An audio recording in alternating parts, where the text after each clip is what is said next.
The hum grew louder, rattling the walls and sending a deep vibration through Mark's chest. The light outside his window wasn't soft like before. It was blinding, a searing white that turned night into day. Mark and Claire froze, their eyes locked, fear coursing through their veins. "They're here," Claire whispered, her voice trembling. Mark grabbed her arm. "We have to go, now!" He bolted for the door, dragging her with him. The house shook again, dishes clattering to the floor, pictures falling from the walls. The hum grew deeper, a resonant thrum that seemed to pulse in time with the mark on Mark's wrist. He stumbled as a sharp pain flared from the symbol, burning as though it were alive. "What's happening?" Claire cried, her voice barely audible over the deafening sound. Mark didn't answer. He pulled her down the stairs and toward the front door, but before they could reach it, a blinding flash of light enveloped the room. They shielded their eyes, the intensity forcing them to their knees. When the light faded, the hum was gone. The house was still, too still. Mark looked up and froze. Standing in the doorway was a figure. It was tall and humanoid, but wrong. Its limbs were too long, its movements unnaturally smooth. The blank, featureless face tilted slightly as if studying them. Behind it, more figures emerged, their forms barely visible through the residual glow of the light. "Mark Pearson," a voice said, but it didn't come from the figures. It was in his head, cold and detached. He staggered back, clutching his wrist. The mark burned brighter now, the symbols etched into his skin, pulsing in unison with the pain. "What do you want from me?" he shouted, his voice breaking. The figures stepped closer, their movements slow but deliberate. The one in the lead raised a hand, a single finger pointing directly at him. "You have been chosen!" Claire grabbed his arm. "Run!" she screamed. Mark didn't need to be told twice. He yanked her toward the back door, their feet skidding on the hardwood as they scrambled for an exit. The figures didn't follow immediately, but Mark could feel their presence, like a pressure building in the air pushing against him. They burst into the backyard, the cool night air a shocking contrast to the oppressive heat inside the house. The trees stood silent and still, their branches casting eerie shadows in the pale moonlight. Mark's heart pounded as he scanned the yard for any sign of escape. "This way!" Claire shouted, tugging him toward the fence. They climbed over, landing awkwardly in the neighbor's yard. The hum returned, faint but growing stronger. Mark glanced back and saw the lights rising above his house, their glow illuminating the silhouettes of the figures as they moved toward him. The mark on his wrist flared again, the pain shooting up his arm like fire. He stumbled, clutching it, his vision blurring. "Mark, come on!" Claire yelled, her voice distant. He forced himself to move, every step feeling heavier than the last. They ran through yards and over fences, the hum growing louder with every passing second. The lights followed them, their movements deliberate, unhurried, as if they knew escape was impossible. They reached the edge of the neighborhood, where the manicured lawns gave way to dense woods. Without hesitation, Claire led him into the trees, the branches clawing at their clothes and skin. The hum was deafening now, the light piercing through the gaps in the canopy, casting shifting patterns on the forest floor. Mark stumbled again, collapsing against a tree. I can't," he gasped, his chest heaving. "Yes, you can!" Claire snapped, pulling him to his feet. "We're not giving up!" The ground shook, the vibrations making the trees tremble. The light intensified, flooding the forest with an unnatural glow. Mark turned, his breath hitching in his throat. The figures were there, standing just beyond the trees. Their forms seemed to blend with the light, their featureless faces glowing faintly. One stepped forward, its hand outstretched. "Come with us." Mark shook his head, his entire body trembling. "Why me?" "What do you want?" The voice came again, cold and final. "The mark cannot be undone. You belong to us." Claire stepped between him and the figure, her fists clenched. "If you want him, you'll have to go through me." The figure tilted its head almost curiously. Then it raised its hand, and the light swelled, engulfing them both. Mark woke to silence. The forest was dark again, the hum and lights gone. He was lying on the ground, his body aching, the mark on his wrist cold and still. He sat up, his heart pounding. "Claire!" he called out, his voice echoing through the empty woods. There was no answer. Panic set in as he searched, his calls growing more frantic, but she was gone. The only sign she had ever been there was the faint impression of her footprints in the dirt, leading toward the light. Mark collapsed to his knees, tears streaming down his face. He was alone. But as he stared at the mark on his wrist, a chilling realization settled over him. This wasn't over. The lights would return. And next time, they wouldn't leave without him. Mark sat in the dim glow of his bedside lamp, clutching his phone like a lifeline. The text from Claire still glared back at him. "They know. Don't let them take you."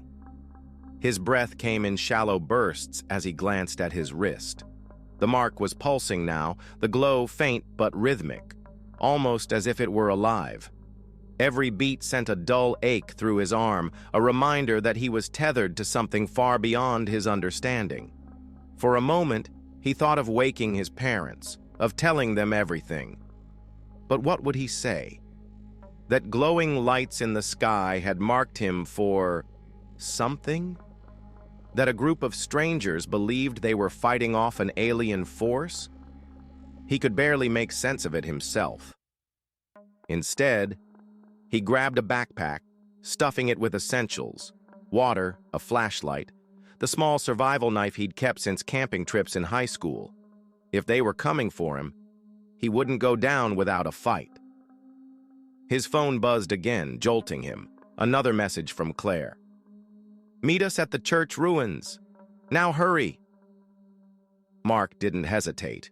He slung the backpack over his shoulder, slipped out the back door, and into the cold, quiet night. The air felt heavier than usual, as if the town itself were holding its breath.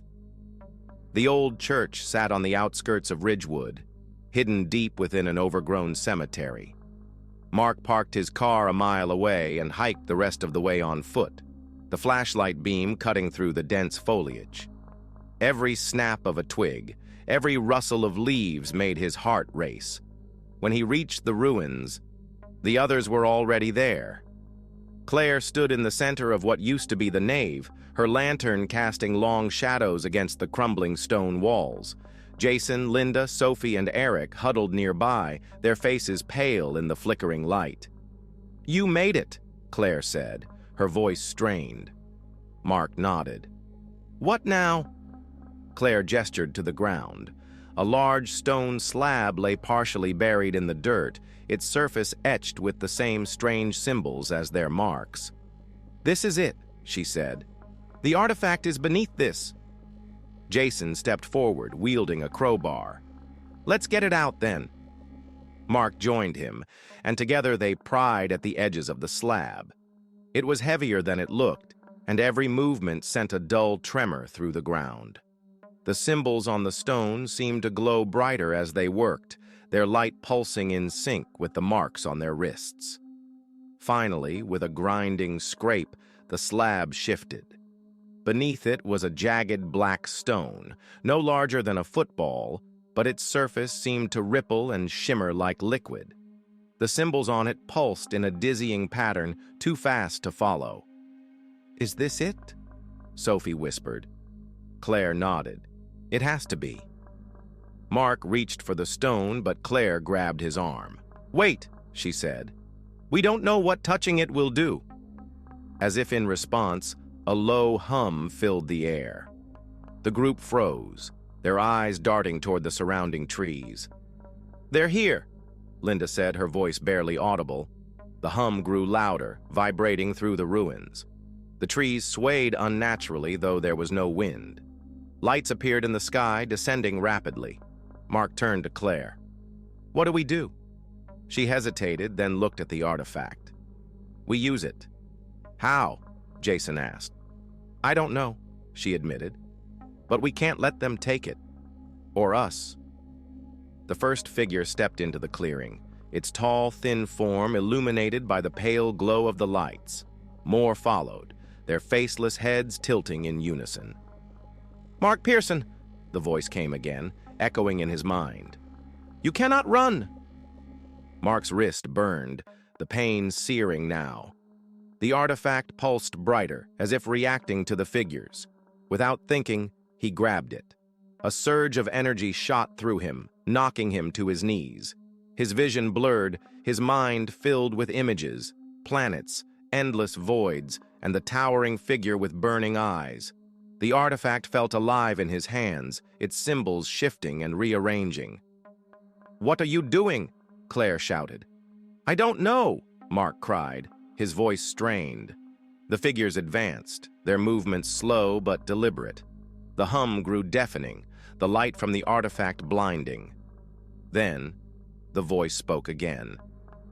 Return it to us. Mark gritted his teeth. What is it? Why us? The voice didn't answer. Instead, the figures raised their hands, and beams of light shot toward him. Instinctively, Mark held up the artifact. The beams struck it, refracting into a web of light that spread across the ruins. The figures froze, their forms flickering like static. Claire grabbed his shoulder. Whatever you're doing, keep doing it. The artifact grew hotter in Mark's hands, the light intensifying. The ground shook violently, cracks spider-webbing through the stone ruins. Give it back, the voice demanded, more insistent now. No! Mark shouted. The light from the artifact exploded outward, engulfing everything in a brilliant flash. When Mark opened his eyes, the ruins were silent. The figures were gone. The lights vanished. The artifact lay on the ground, dark and lifeless. The others stirred around him, their faces filled with a mix of relief and exhaustion. Is it over? Sophie asked, her voice trembling. Claire picked up the artifact, studying it. I don't know. But we stopped them. For now. Mark looked at his wrist. The mark was still there, but it no longer glowed. The pain was gone, replaced by a strange numbness. What happens next? He asked. Claire met his gaze, her expression grim. We prepare, because they'll be back. As the group made their way out of the forest, Mark couldn't shake the feeling that something had changed. The artifact might have driven the figures away, but it hadn't destroyed them, and deep down, he knew they wouldn't stop until they got what they wanted. The drive home was eerily quiet, the weight of what had just happened settling over the group like a shroud. Mark gripped the steering wheel tightly, his knuckles white as his eyes flicked between the road ahead and the shadows lurking in his peripheral vision. Claire sat beside him, staring blankly out the window, her face pale and expressionless. We should have done more, she whispered, breaking the silence. Eric, he didn't deserve this.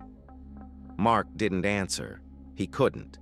The image of Eric being lifted into the light, his screams echoing through the ruins, was burned into his mind.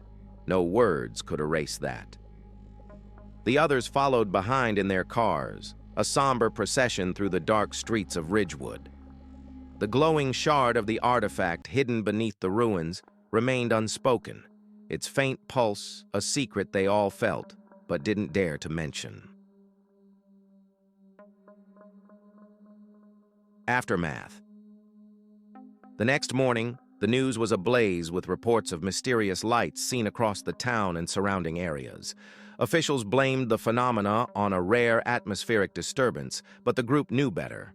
The artifacts, the shadow, the crafts, they were part of something much larger, and it wasn't over.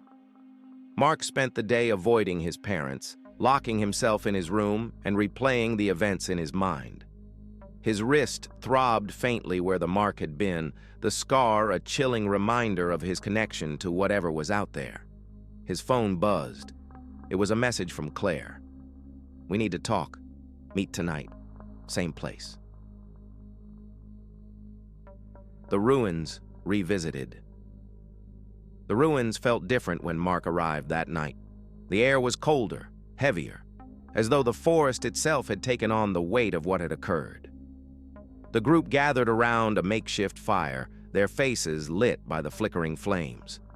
"We made progress," Claire said, her voice firm despite the fatigue in her eyes. "But this isn't over. Destroying the artifact didn't sever the connection entirely. It just bought us time." Jason leaned forward, his jaw tight. Time for what? For them to regroup? For more people to disappear? Linda shook her head. "We don't even know what they want." "They want control," Claire said. "The marks, the lights, the artifacts, it's all part of a system, a way to monitor us, to keep tabs on who they can take." Mark spoke for the first time. "And the shadow? What was that?" Claire hesitated. "I think it's a guardian, or maybe a collector. Whatever it is, it's tied to the artifacts. Destroying the stone weakened it, but it's not gone." The group fell silent, the crackling of the fire filling the void. "So, what's the plan?" Sophie asked quietly. "We find the rest of the artifacts," Claire said. "If we can destroy them all, maybe, just maybe, we can cut them off completely." A new threat. As they packed up and prepared to leave, Mark noticed something odd. The scar on his wrist was glowing faintly again, pulsing in time with his heartbeat. Guys?" he said, holding up his arm. The others froze, their eyes widening as they saw the faint light emanating from his skin. "It's not just you," Jason said, rolling up his sleeve to reveal his own glowing scar.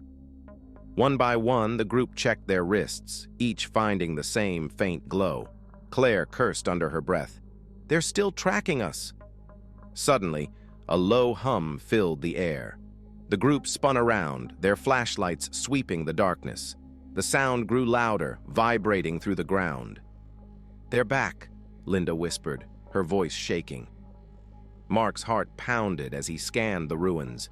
The hum intensified, the air growing colder. Then from the shadows came a single guttural voice. "You thought you could end this."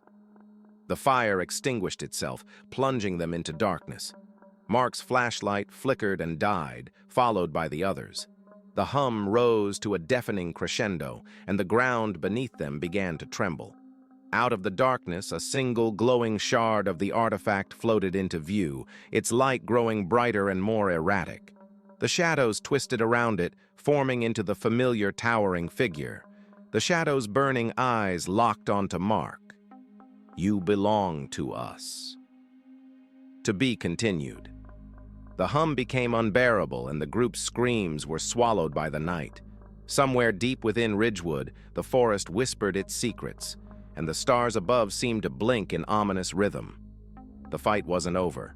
It had only just begun.